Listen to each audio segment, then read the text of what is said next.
keep it live cause I thrive. I might just blow your mind tonight. I'm so hyped, but it's no hype. From this height, it's direct hits on sight.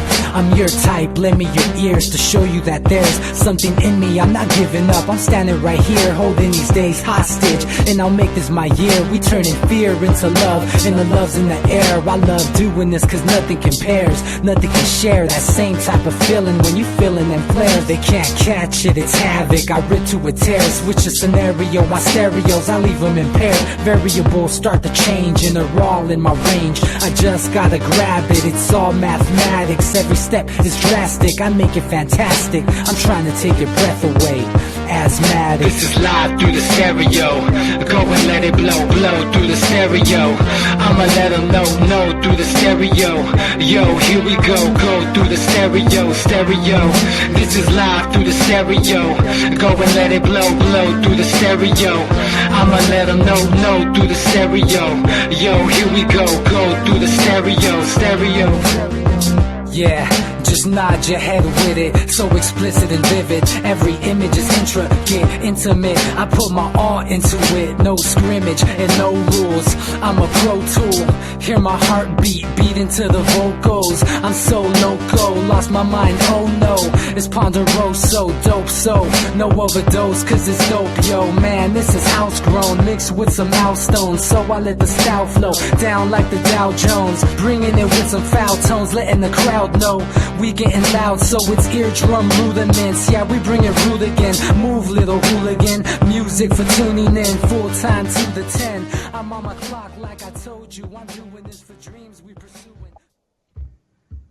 Hey everybody, welcome back to the Anti-Media Radio Show once again with your host Nick Bernabe here on ucy.tv and the antimedia.org/radio. Thank you all for coming back and joining us for our umpteenth radio show in a row. I mean, we've been going at this for a few years now, trying to prevent the world from devolving into chaos and wars and bullshit that rips us all off and forces us to finance the killing and oppression of people who are in not as good a position to defend themselves as we are.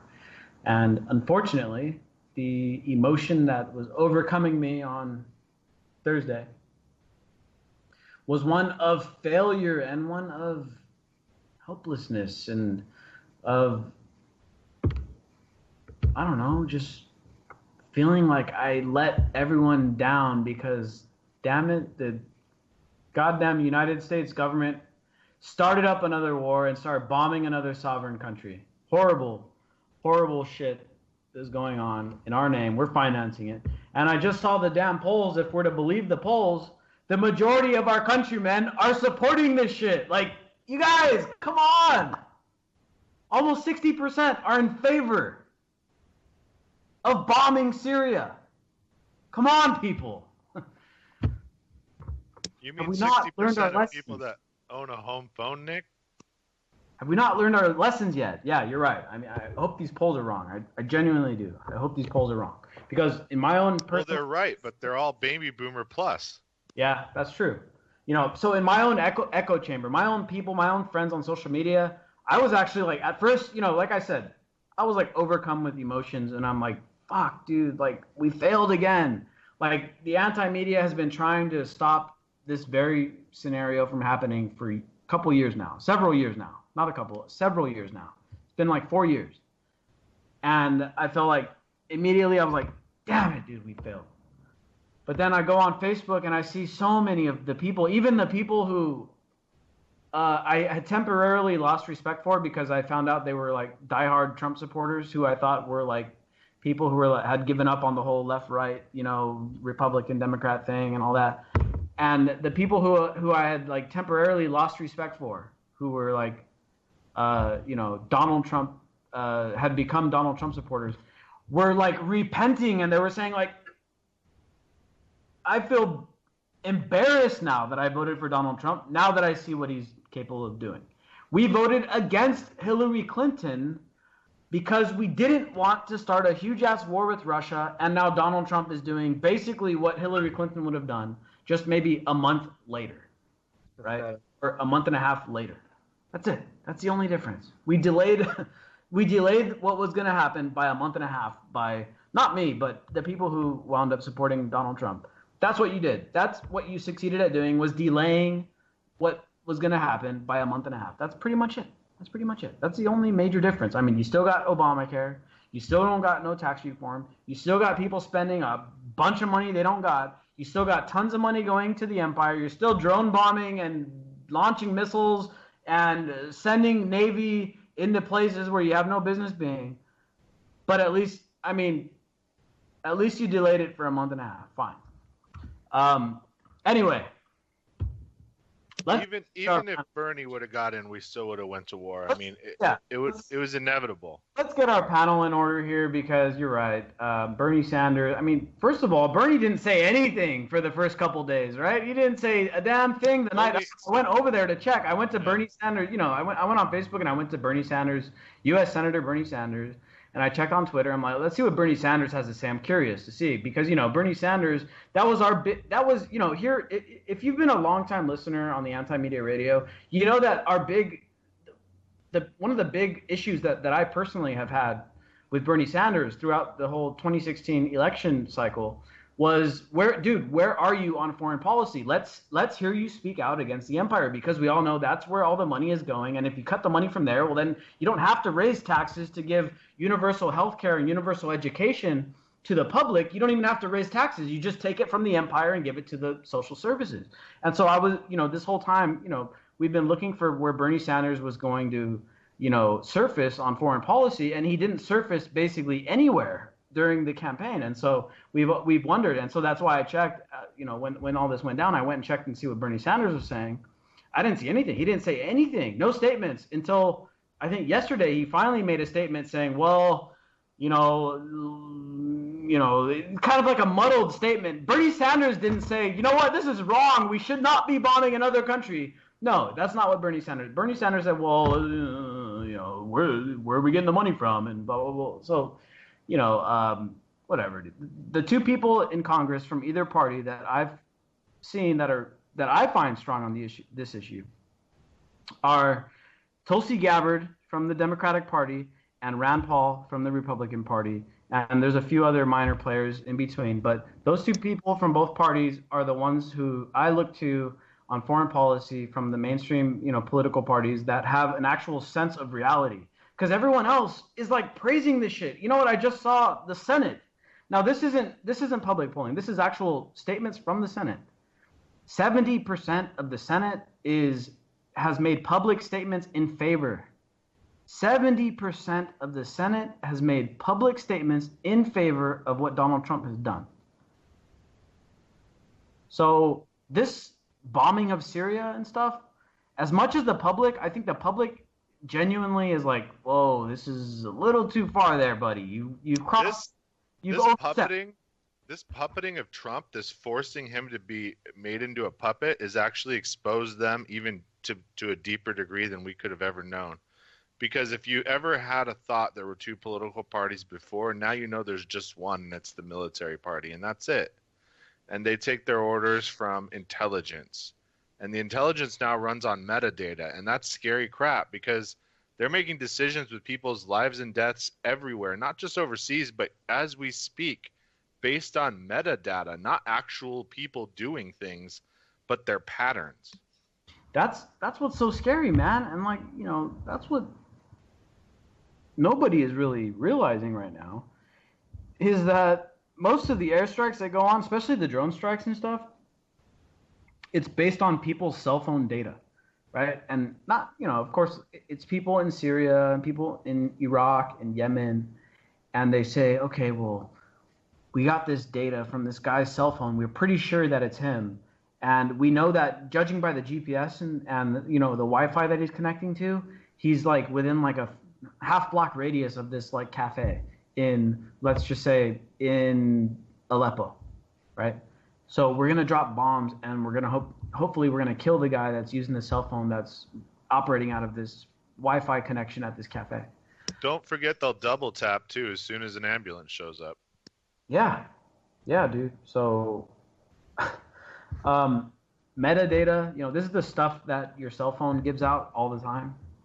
That's how they're killing people right now. That's the hip way to kill. The hipster way to commit to foreign policy right now is on metadata. So they say, okay, that's a terrorist cell phone. We're going to drop a bomb wherever that cell phone is located, and we're going to kill whoever's holding it. And these terrorists, what they do, because most of the time these airstrikes don't even hit the terrorists, they actually hit innocent people. These terrorists use they get a phone, a burner phone, and they go around and they use it a couple times, and they pass it off and give it away to somebody, and then some kid or some family winds up having the phone because someone gave it to them for free, and then strike drops a bomb on their head, and then all of a sudden you got several hundred dead civilians on your hands, and it's like, oh, I wonder why they hate us, right? Yeah. Anyway, hold on. We're getting ahead of ourselves. Anti-Media Radio. I'm the host, Nick Bernabe, obviously. I've got my longtime co-host on the line, DB Schwartz. Welcome, buddy. Hey, man. We have argued about this for at least a year. Like, we knew it was coming, and this is such a weird scenario, such a weird wag the dog-ish type of thing with launching missiles, but people moving assets before. And dude, it's just, I hope people understand there's a great setup being made right now that's going to cost millions possibly of lives, maybe more than that. And maybe they're going to ask our sons and daughters and brothers and sisters to fight. And notice when I say daughters and sisters, this is the first time they probably are going to have the audacity, after all this social engineering that's gone on for decades, to where you're going to think it's okay to send the next generation of childbearing human beings over to die. I don't think people understand what that does to a society. There's no coming back when young women die en masse. Like, it kills your society completely. So I hope people understand what's being set up and what's on the table. Seriously, dude, this is big time stuff. And we're not just talking like you can run a drone program for so long, but sooner or later you're going to have to get down and get gritty with some conventional warfare. And a story that is not being covered at all by the mainstream Western media, which surprises me a lot, and it's hard to surprise me, is that China, it was the top story of the day just an hour ago on the anti-media. I just switched it out with another story, but China is moving 150,000 ground troops over towards right next to their border with North Korea. And so, the thing, obviously, let's get the elephant out of the room real quick. Trump started bombing Syria. While he was bombing Syria on Thursday, he was meeting with Chinese President Xi Jinping. I don't know exactly how to say that. I'm probably screwing up his name. But Xi Jinping, the president of China, arguably one of the most powerful men in the world, was meeting with Donald Trump at Mar-a-Lago, of course, on his home turf. And while he's meeting with this president of China, he starts dropping missiles on Syria. And so this is several different wrinkles here. First of all, the most obvious thing is that what do you think the Chinese president was thinking while he's sitting there? And Donald Trump was probably the one to inform him, hey, oh, by the way, dude, like, let's talk about our trade and stuff. But by the way, we're bombing Syria right now. Like that. Think about that dynamic there. That, like, you got the second most powerful man in the world sitting in the room next to you, who would probably be ideologically opposed to this bombing, and you inform him. You personally inform him and tell him, "Hey, dude, by the way, we're bombing Syria right now." Just cut. After you just played 18 holes too. Yeah, we played 18 holes. Now we're bombing Syria just because, by the way, we haven't provided any conclusive evidence. There hasn't been an official investigation of the supposed chemical attack, which, by the way, doesn't make any sense at all from Assad's perspective, which makes me very suspect. I don't want to come out and say, oh, it was a false flag or anything like that, but just, in my opinion, very, very suspect that Assad would be responsible for that. I don't think Assad is responsible for that chemical attack. Get that out of the way right now. I don't think he is. And if he was, it was some greater strategic thing that, like I said, it's placing a stage for people to die that aren't involved in this. And these profits, this oil pipeline coming from Russia up into Europe and avoiding the Middle East, we're talking about $1 trillion of oil. Okay, so all the little people in the world that pass away because of these shenanigans to make this $1 trillion. Trump doesn't care. Putin doesn't care. None of these dudes care. They're all getting a piece of this huge pie. Yeah. That's right. And, you know, this is all about money. It's all about money. Because I'm going to bring Jake in right now. But first, the point I want to make is, look, last month, like the people listening to our radio show right now, they know what we're talking about. But last month, the United States was responsible for at least 1,000 civilian deaths in Iraq and Syria. And we bombed people in airstrikes. Most of the civilians casualties came from Mosul, which is a huge city in Iraq, third largest city in Iraq, and we've laid siege to that city. And it's ISIS. Basically, Mosul is ISIS's main revenue stream as far as taxation is concerned. And so we're trying to retake Mosul from ISIS, and in the process, we're bombing the shit out of this huge city. It's a big city of like over 1 million people in regular, you know, generally speaking. Right now, there's probably way less than that there, but it's a big city of over 1 million people, and we're bombing the shit out of it. And last month, we killed 1,000 civilians in the process. 1,000 dead.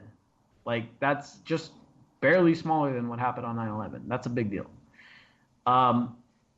And so the U.S. government is responsible for 1,000 dead civilians in Iraq, mostly Mosul, but including Iraq and Syria as a whole. And then the following month, a few days after the end of the month, we're like, oh, Assad just killed 70 people. That's unacceptable. We have to go and intervene and drop missiles on their goddamn, you know, airbase. It's like, but wait. Didn't you guys just kill 1,000 people? Like, why are you upset about 70 dead civilians? And so that's the thing.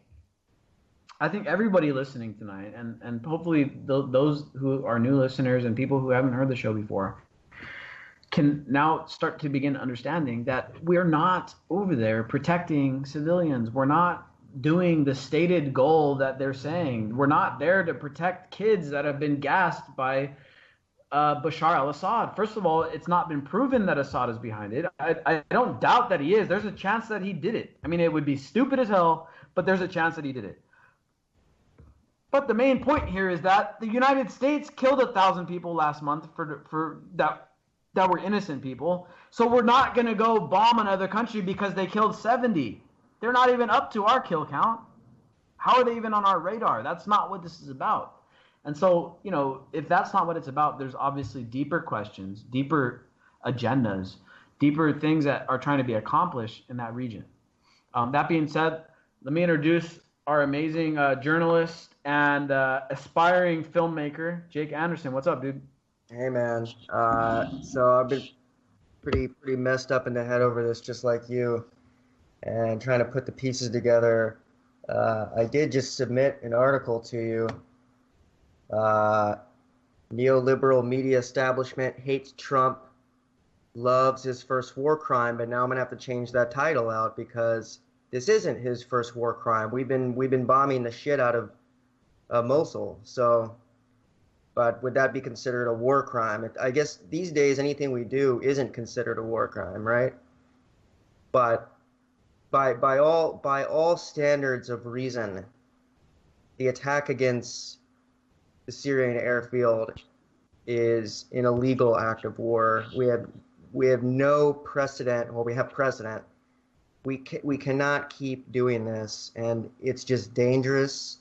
And you know, I have to come right out and say, you know, my disgust for the neoliberal and anti-war left has never been greater. And I must say, I saw someone post on Facebook, Trump supporters are more principled than Obama supporters. And for the first time, you know, there was a time, even in the last year, when I would say, that's bullshit. Man, I'm starting to believe it because the recriminations and the fallout on the alt-right has been so massive over this weekend. I was tracking it on Breitbart and InfoWars all weekend, and man, they are pissed. His supporters are pissed off right now, and for him to have done that, assuredly knowing how pissed off they were going to be, there has got to be something just, I mean, whatever specter haunted Obama his first couple nights in the White House or his first few weeks, it's now in Trump, and he looks like a ghost now too. He looks all spooked. Yeah, and all of his energy is gone. Have you noticed that? Like he gave his public statement on this thing, and he's just like he's like a corpse of Donald Trump. They got something bad on him. Man. Yeah, got him. They got to. He was fighting the media liberal establishment with tooth and claw, with fire and brimstone, piss and vinegar, and he looked like Trump. And then now all of a sudden he freaking bombed Syria, something that he was against doing the entire time he campaigned. All through Obama's administration, multiple tweets talking about how there doesn't make sense to be intervening in Syria. And now all of a sudden, based upon one apocryphal chemical attack, he's going to go and bomb and piss off his base that viciously. It doesn't make sense, man. No. And even Michael Savage came out on Breitbart and was saying, "Who got to you? Who got to you, Trump?" I mean, they're flipping out on the right, and I wish we had seen that. Bannon gets demoted, and and then they start bombing Syria. Yeah, so I mean, it's the same thing we talked about. Priebus and Kushner, dude. Like those two guys together are like twin poisons on Trump, and there's nothing you can do.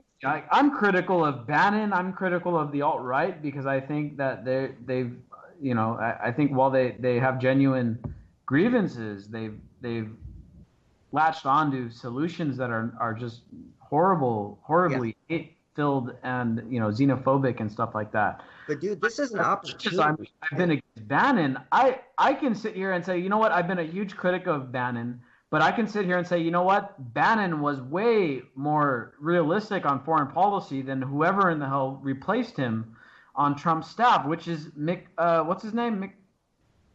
God, I can't remember his goddamn name. Trump's new national security guy that replaced Flynn. Is a straight up neocon. And so basically the most influential person right now on foreign policy in the United States is a straight up neocon, Bush era type of neocon. He's a former general and, he's a military brass, but he's a neocon guy. And he replaced Flynn. And, this is the guy that's going to be dictating Trump's foreign policy. And this thing with bombing Syria, I have to agree with Fareed Zakaria. This is Trump is now finally president. Like now the deep state, now that they you could not only did, you brought up, Jake, you could see it in his face, dude. The guy is it's not Trump anymore. It's not. It's a shell of Trump, of who Trump used to be, with his own independence and his own ideas and stuff. Those are all gone. Forget those things. Donald Trump is now a deep state tool. Donald Trump is now neoliberal, basically. And this is an opportunity now because of that. This is a rare moment in history where some of the most vocal and vicious political forces for the first time see with perfect clarity how the deep state is operating. And if maybe I'll write something about it. This is a chance for some really powerful elements to come together and form a coalition, because it's more obvious than ever that there is a force, an unelected cabal operating at the center of our government that does not care does not care what the people think. Is this finally the time for the alt-right and the alt-left to unite? Yeah. In common cause. There you go. We've been talking about it, and of course we've had a different ideal. Jake, you and me have talked about this multiple times about a libertarian and progressive alliance. Maybe it won't be that. Maybe it'll be more of, maybe it will be that too, but maybe it'll be an alt-left, alt-right, along with libertarian and progressive people come together to oppose the big deep state, Oppose war. It all comes down to war. Did we learn nothing from Vietnam? We're literally, the Middle East is really becoming, we have to compare the numbers. And in terms of American lives, it's certainly doesn't compare to Vietnam. No, but human life though, human life in general, yeah, dude, it definitely compares. It's getting up there, and it's like, where is the reaction to it? Like, why are we just letting them do this? Well, I'll tell you why. From an American standpoint, the reason is that, like you said, our guys aren't taking the casualties. We got drones flying all these missions. We're on the verge of having like DARPA invented goddamn android robots out there in the battlefield instead of guys. Like, we're not taking these like massive casualties. In Vietnam, everybody knew a family member or somebody they knew that was out there fighting and took a casualty. Someone got hurt, someone got injured, someone lost a limb, someone got killed. Everybody knew somebody, and so it was like wildly unpopular, right? But now it's like we got drones. No one on our side has to die anymore. But That's why our nation, the casualties are still there. There's still millions of casualties. It's just they're not Americans dying. right? It's just Exactly. Iraqis dying by the thousands, and no one really gives a shit on this side of the world. Exactly. That's why our country, we are a hive of xenophobes. These liberals, they want to act like it's only the alt-right that's xenophobic. Bullshit. It's our entire company that believes in American exceptionalism and thinks that because it's only Middle Easterners that are dying, that it doesn't matter. It's sickening. So I want to bring up this video that was put up by The Intercept. This is a collection of mainstream media people who have apparently made their peace with Donald Trump. I don't know if you guys have seen this yet, but this is ridiculously revealing. Here we go. I'm going to play the audio here. Let's see. Is this on The Intercept? Yeah, it's on The Intercept. Here we go.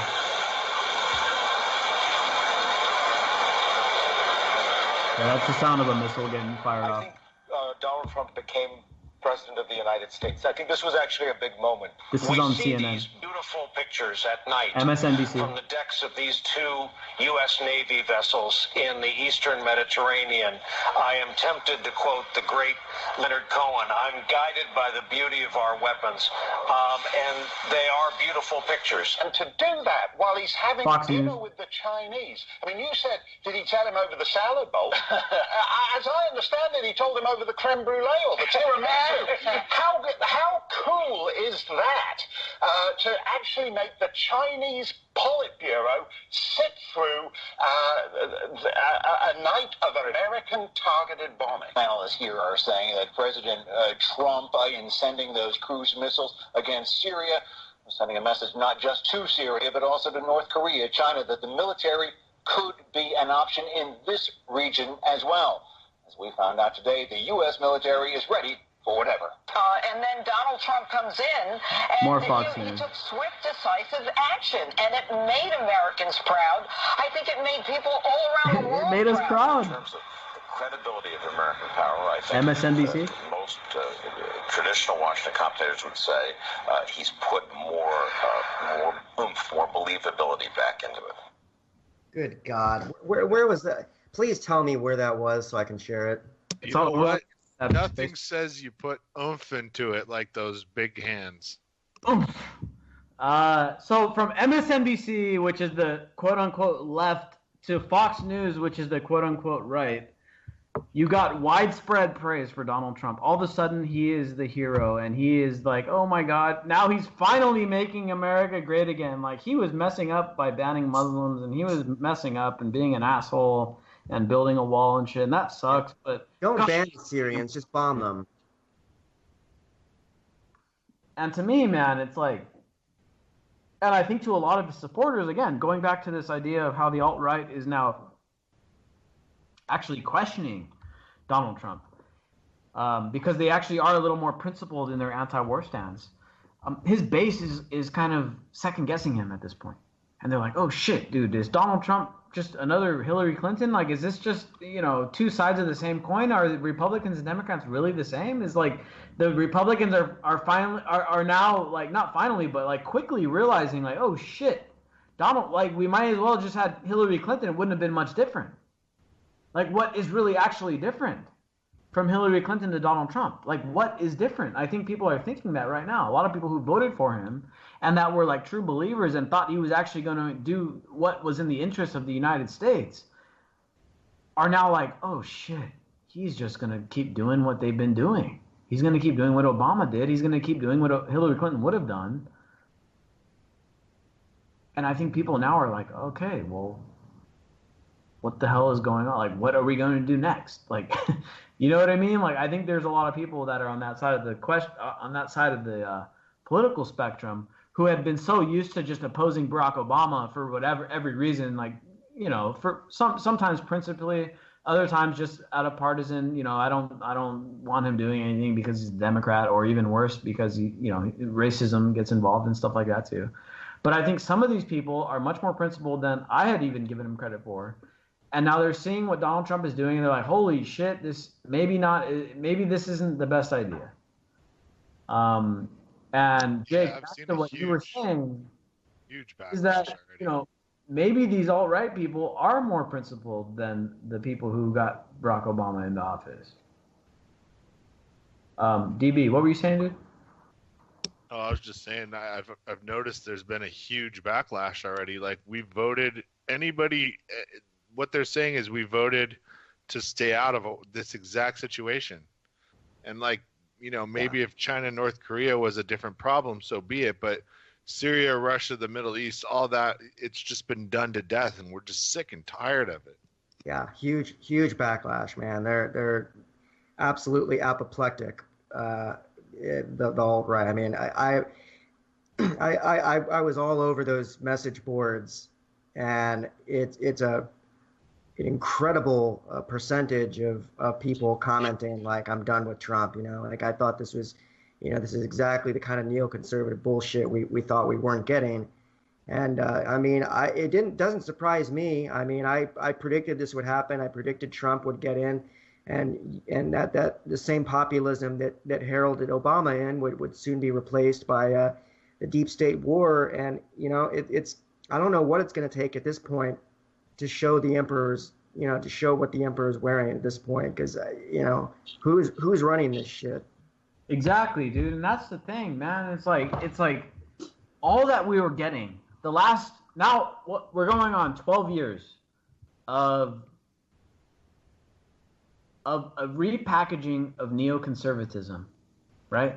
So we got Barack Obama, who I don't know anybody who would say, "Oh yeah, Obama's a neocon."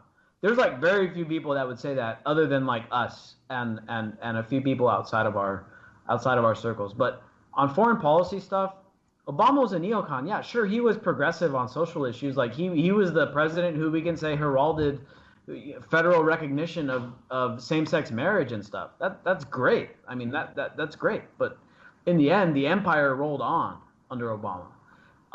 And so under Obama, 2008, he was elected under this anti-war, progressive, equality kind of platform, and bring the troops home and stop bailing out Wall Street.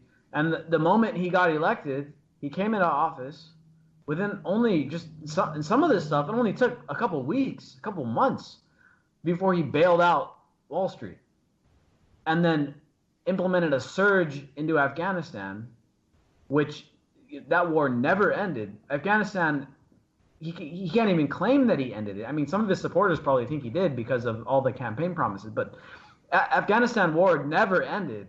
In fact, when Obama took office, he sent more troops over there.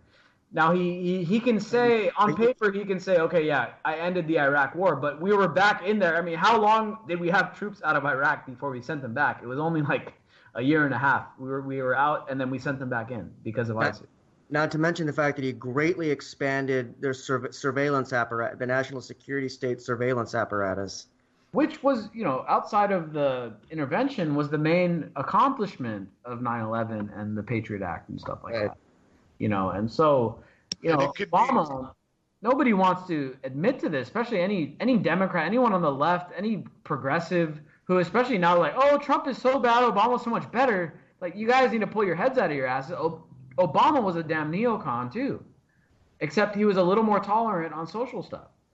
Now Trump is come in, and the alt-right thought they were defeating neoconservatism, because I think even people on the left understood that Hillary Clinton was a neocon. I mean, everyone knew that, right?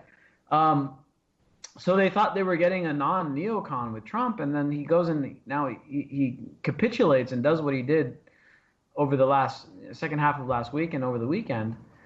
And now everyone's like, oh shit, dude. All the people, the true believers, the people that are actually like informed, the people that consider themselves informed are like, damn, Trump's a neocon too. Like they got to him or something. And so that's the dynamic we're dealing with now. And for us here at the Anti-Media, you know, we're a nonpartisan news organization who is against stupid wars and offensive wars. I mean, if somebody were to come here and start invading the United States, believe me, I wouldn't even be doing the radio show. I'd be picking up arms and defending invasion. I'd fight to protect my fucking place. Like, I wouldn't be here saying, oh, this is a bad idea. We shouldn't fight back. Like, this is dumb. We let them invade. You know, no, that's not what we're doing here. We're not trying to say, yeah, America sucks. Like, let our enemies run roughshod over us. That's not what I'm doing here. We're here trying to talk about creating free societies and creating an environment where people can live free and live peacefully and be happy. We're not pacifists. We're not anti-American. But we don't want to involve ourselves in wars that aren't defensive. We're not defending ourselves in Syria. We're bombing a country that we've been already bombing and killing civilians under the guise of saying that we're fighting against ISIS. We killed 1,000 people last month, and now we're officially bombing their government because their government killed 70 people. How does that make any sense at all? Like, from any argument, I don't care if you're a liberal or a conservative or a progressive or a socialist or a libertarian, how does bombing a country that you've already been bombing and killed 1,000 people last month, how does it make sense to go and bomb them because they bombed people? Like, that makes zero sense at all. The only pretense for war Trump had said was to fight and destroy ISIS. Well, guess what Assad was doing? He was fighting ISIS. So how does it make any sense what he's doing right now? Exactly. There's only two entities right now. There are two entities that are genuinely out of self-preservation that are fighting ISIS. There's two entities. There's three. There's Assad, there are the Kurds, and there's the Iraqi government. Those three entities genuinely have a motive to fight against ISIS. Now, all the other players in that region, let's include Turkey, Saudi Arabia, the United States, and all of the allies on the NATO end of the spectrum, they don't actually have a motive to defeat ISIS. They really don't. Saudi Arabia, we all know, Saudi Arabia and the Gulf states, they actually created ISIS. They fund ISIS. They support ISIS. They go over there and fight, and they pretend they're fighting against ISIS, but they're not. They're not. They support ISIS. They create ISIS. They want ISIS to succeed in beating the Syrian government. The United States doesn't have a motive to defeat ISIS because the United States military-industrial complex makes way too much money fighting ISIS to actually defeat them. They want them to just perpetually exist so they can keep fighting them forever and ever and ever. So they want to fight them, but not enough to actually beat them. They just want to keep fighting them forever. Assad, the Kurds, the Iraqi government, which is actually aligned with Iran at this point, they're the ones fighting ISIS. Iran is fighting ISIS. Ideologically, Iran is opposed to ISIS. They're opposed to Saudi Arabia and the Sunni insurgency and all that. Iran is actually the legitimate, most powerful player that is ideologically opposed to ISIS. But again, the Donald Trump neocon people, they want to defeat Iran. Iran is higher up on the priority list than ISIS is. The main priority right now is Syria, who the United States neoconservative establishment wants to defeat. I'll give you the list. The main people they want right now is Syria. The next on the list is Iran. And then finally, they'll be able to ultimately control Russia and put them into a corner where Russia is just a nothing. if they can get Iran out of the picture, which Syria needs to go first. If they can get Iran out of the picture, well then, forget about it. Like Russia is like painted into a corner. They have no longer anything to barter with because the only thing holding Russia up in the world economy is the fact that they have a pseudo monopoly on fossil fuel supplies to Europe. That's the only thing holding Russia up right now. And that's what this entire war in Syria is about establishing pipelines that run up through the Gulf regions, which include Saudi Arabia, Qatar, United Arab Emirates, and Kuwait, and run the pipeline up through there, through Syria, into Turkey, and into Europe, and cut Russia out of the entire equation. That's the entire plan here. And that's the reason why Russia is over there propping up the Syrian government, because Russia knows that if Syria falls, Russia is no longer anything on the world. And that's what's scary, Nick. It's like Vietnam for them in the 70s, where they needed to get an ideological foothold to create trade routes through Asia. Well, they did that, they won, but in the long run it didn't matter because China came to dominate that region, not them. And now you're right, they have that one outlet. Remember, they're pretty landlocked. They only have one warm weather port, and that's in Syria. Like, they get cut out of so much. Even if the Antarctic melts, they're still only going to be able to go circumnavigate the globe up through the North Pole. I mean, that would be ridiculous. So yeah, you're right, man. How they're reacting is completely 100% logical.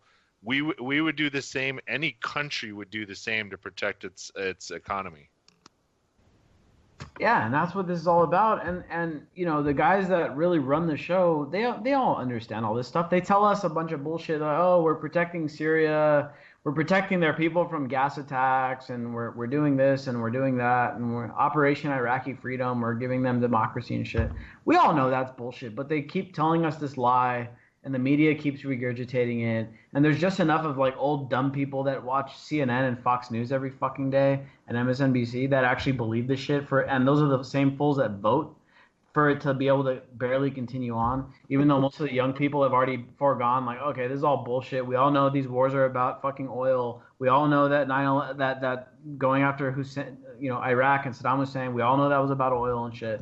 But there's just enough people who actually believe it for the status quo to keep going on.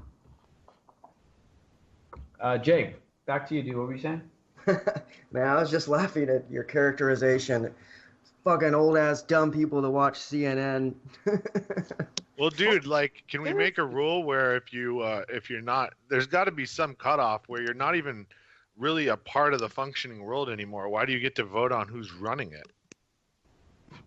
Yeah, don't be an ageist, DB.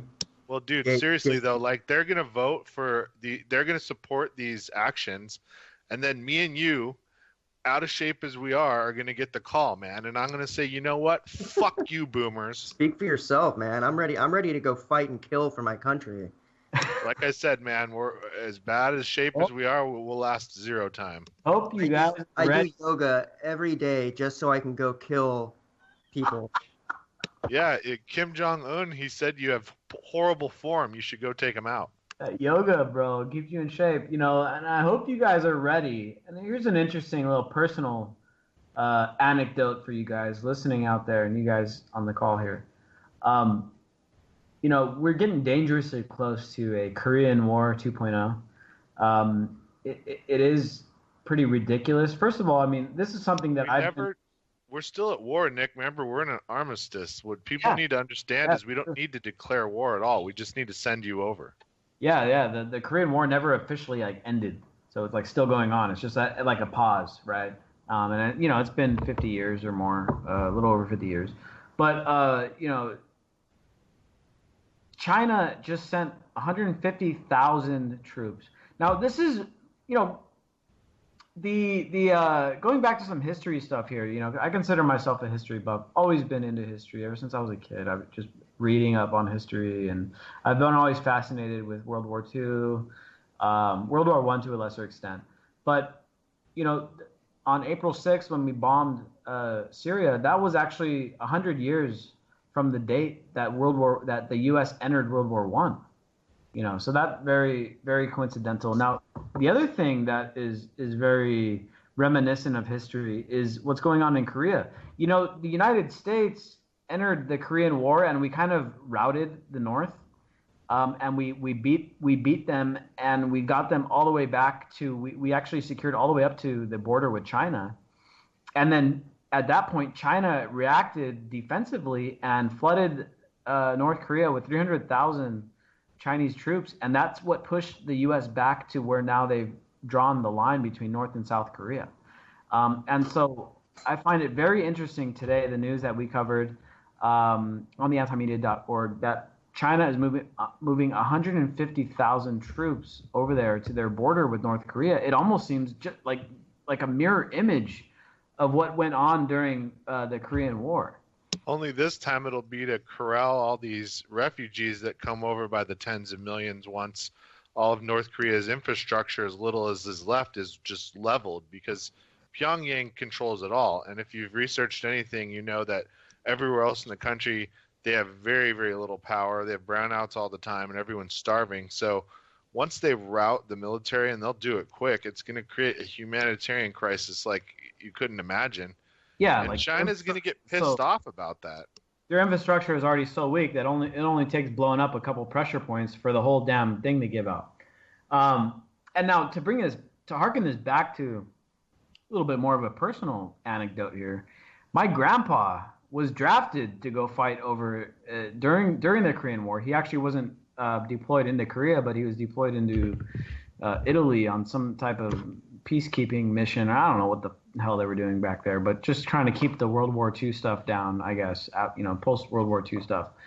Keep troops in countries that were, Italy and Germany and stuff, just to keep them from resurrecting any kind of fascist movement or whatever. Back in those days, we were like anti-fascist, and now we're kind of pro-fascist, which is a whole nother story. But, my grandpa was drafted during the Korean War era. I don't want to see me or my little brothers or my friends or my family of my friends.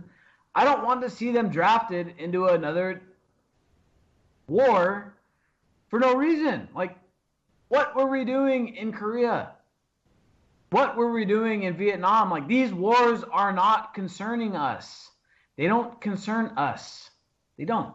They had nothing to do with American freedom or the American way of life. I mean, if anything, looking at like China and the fact that we've been trade partners with them now for a long time and done lots of business with China, we don't have to fight against people who are ideologically different than us. We just have to trade with them, and that ensures the peace. We don't have to say, you know what, we're going to go fight Russia because Russia is ideologically opposed to us. First of all, that's dishonest. Like, they didn't fight Vietnam or Korea because they were ideologically opposed. Like, communism back in those days is like what they call terrorism now. It's not genuine. We're not genuinely fighting against terrorism. They were just saying that we were so they can go fight to secure a certain resource or to accomplish a certain geopolitical, goal or strategy. The only leg we have to stand on would be if an uprising of voices like were coming from Europe in World War II were coming from the rest of Asia, where they asked us to come save them. That would be totally different, but they're a completely different culture than Europe. We don't share any root with Asia, really, and they're never going to. So no matter what the situation is, it doesn't matter. There's no possible way we can go in there and be considered anything but an invader in Asia. Yeah, and all we've ever done in the past is take over. All we've done in the past is take over colonies from other people. Vietnam was a colony of the French. And the French lost it, and we came in a few years later, and like, we'll take it. They got all them rubber trees, and they got all these things we want, and so we'll take it. And we picked up where they left off. Korea was a colony of Japan. Japan went over there and knocked out Korea a long time ago during pre-World War II. And we kind of just picked up where they left off. The Philippines, same thing. I mean, the Philippines was a colony of Spain, and then we kicked Spain's ass over in Cuba, and then we took over the Philippines, and then the Japanese took the Philippines away from us, and then we took it back. Like, that's all we've done over there. We haven't been over there because we're like invited. We weren't invited into Vietnam. We went in because it was pieces of an empire that were just waiting to get picked back up. And we tried to save France's butt so many times because of the past, because we feel like we owe them something. We feel like we owe all these colonial trading partners and all these decaying empires, including our own. Like, we owe these ancient forms of repression something. They never benefited anyone except the 0.0001%. And even they didn't get benefited from, because what did they have to do? They had to keep starting wars forever. Their own sons and daughters died in these wars. So, like, it's just high time we get to a point where we're going to a world economy that's just based on what we can actually create and maintain. Exactly. No more destruction and rebuilding cycle. I just think fucking Clinton and Obama have everything to do with this. They got in Trump's ear, and Trump didn't even do this. It's Clinton and Obama. Damn it, Cletus. We got a caller on the line from Louisiana. No, I'm just kidding.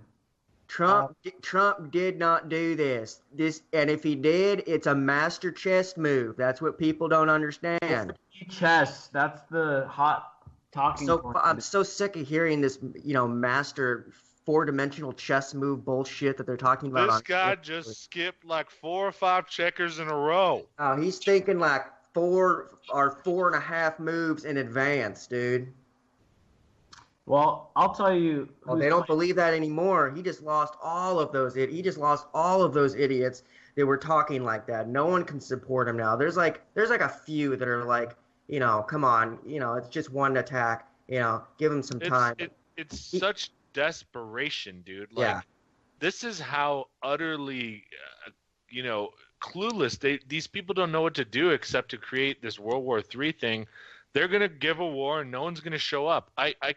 You can feel the pulse of this country online now. It's that many people that are talking every single day, all the time. Nobody's going to show up for a draft. We're probably going to have that revolution everyone wanted if they try. Dude, and who the hell's even... I mean, I just seriously do not understand how Trump expects to get reelected. The establishment is going to be overwhelmingly against him, of course. His only hope was to hold his base, and now he's not going to have his base anymore. He's got the establishment support at this point in time. No, but that won't hold. There's no way that'll hold because he's not he's not PC enough. He'll put a good veneer on this empire. He doesn't. Now Obama, on the other hand, Obama was perfect. Obama was the perfect figurehead for this damn empire. It's a grisly, brutal empire. We go around the world. We got bases in like over 100 different countries. We brutalize anybody, and anyone that steps out of line, we bring them democracy in the form of corporate friendly government. Anyone gets out of line, and they're getting bombs dropped on them. And Obama just made it seem like, oh man, we're bringing peace and freedom to all these people, and they're loving it, and they love our troops and their land. And Trump is just like, oh, Trump, he's an asshole, and nobody likes him. And you're right, dude. I don't see Trump getting a second term, but I mean, he's got over 3 years to redeem himself. I mean, that's enough time for his thing. That's enough time for a real terrorist attack on American soil, which would, of course, change everything. Yeah, and so at the same time, while Obama served as like this nice veneer, and he'd do whatever, and no one really caught on to it, and take out the Libyan government, overthrow a whole country, and no one really noticed. I bet you could ask everyone in this country, and you probably get like 60% of people saying, "Wait, we helped overthrow Libya? Right? When? Like Trump did that, right?" Because I know Obama would do something like that. It's like, no, Obama did that. And like, no, I don't believe it. Fake news. People probably wouldn't even believe that happened. I know, everyone listening to this show tonight knows that that's a fact, that Obama was the guy in charge eventually, at least the figurehead in charge of overthrowing the Libyan government. But I think generally speaking, the population like, no, Obama, dude, Obama was chill. He legalized gay marriage, and Obama was Obama. Obama was chill. But Trump, on the other hand, while he doesn't give a good veneer to this empire, he does offer something that Obama didn't, which is a big time distraction. So Trump can distract everybody with some stupid shit, and he can say some dumb shit on Twitter, or something comes out, oh my God, Trump, and he's peeing on fucking hookers and shit in France and blah blah blah, and then meanwhile he's starting up a goddamn Korean War 2.0, and nobody even knows it. Like we're going to war with Korea. Let's just say we start a war with Korea in 2 months. No one even realizes it because Donald Trump's on Twitter saying some stupid shit, and everyone and the media focuses on that instead. And so dude, right could now, anybody but him do what he's done so far, and do it like so unbelievably, like just incompetently? Like, I think at this point everybody's just terrified of us. We've become that global Paul Bunyan at this point. Hadn't heard of it referred to that way, but yeah. And I think that goes back to what went on Thursday. When these missiles started falling on that airbase in Syria, Trump was likely physically in the same room face to face with the president of China, who is arguably the second most powerful man in the world.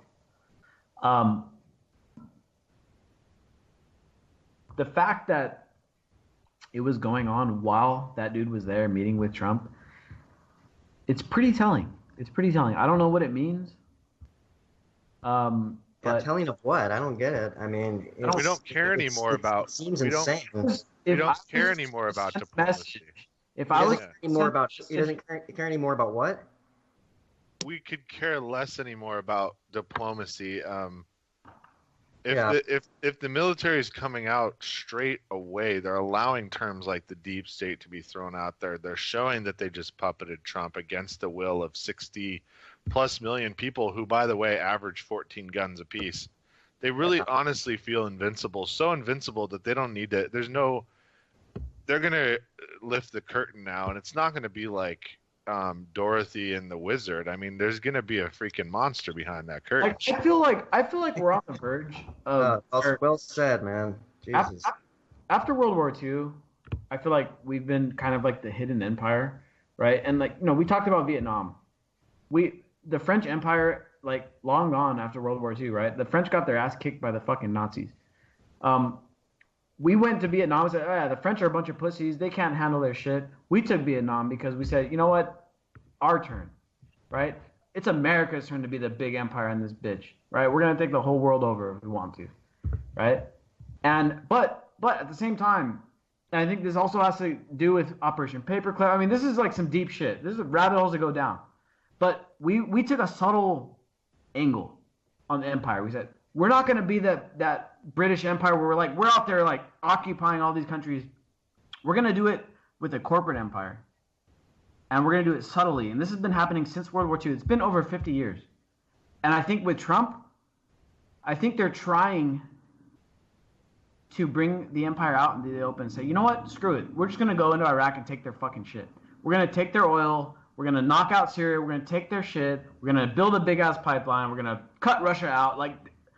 I think they may try to come out in the open with the empire under Trump. Maybe that's what his function is. I don't know yet. I think people would find that refreshing if they would just tell us what they're actually trying to do. Stop bullshitting us and telling us you're bringing freedom to Iraq, and just be honest. We're taking their shit. We're taking their oil, and you guys are gonna get rich because of it. It's economic imperialism. Just be honest. At least be honest with us if you're gonna use our tax dollars to kill people.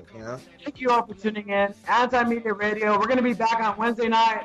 Catch everybody out tomorrow night, 5 days a week, same place, same time, CY.TV, anti-media.com.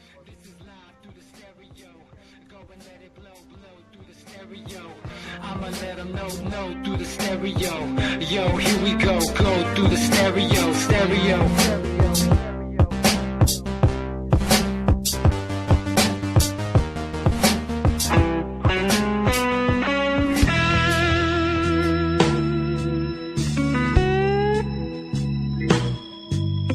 is Ozzy's